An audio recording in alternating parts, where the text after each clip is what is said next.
তো বন্ধুরা, খাওয়ার টাইমও হয়ে গেল ডিউটি করতে করতে। তো এইখানে প্রীতম দা আছে দাঁড়িয়ে, হাওয়া মারছে, নিজেকে পরিষ্কার করছে, একটু ঝেড়ে নিচ্ছে।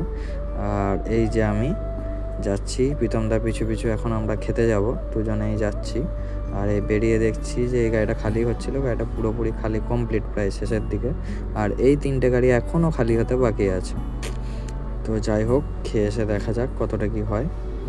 তো এই যে দেখতে পাচ্ছ, এরা এখনও খেলা করছে, রাত 11টা 11:30 বাজছে, খাওয়া দাওয়া করে সব এখনও খেলা করছে এত ঠান্ডাতে বাইরে।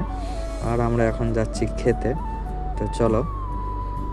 এসেই আমি ক্যান্টিনে পেয়ে গেলাম একটা কেক, ছোট্ট পাড়া, আজ 25শে ডিসেম্বর, তো সেই কারণে কেক দিয়েছে প্রথম, এটা খেয়ে নিলাম আগে। তো তারপর মেন যে খাবার দিল, এটা রাত্রের খাবার, রুটি আর তড়কা।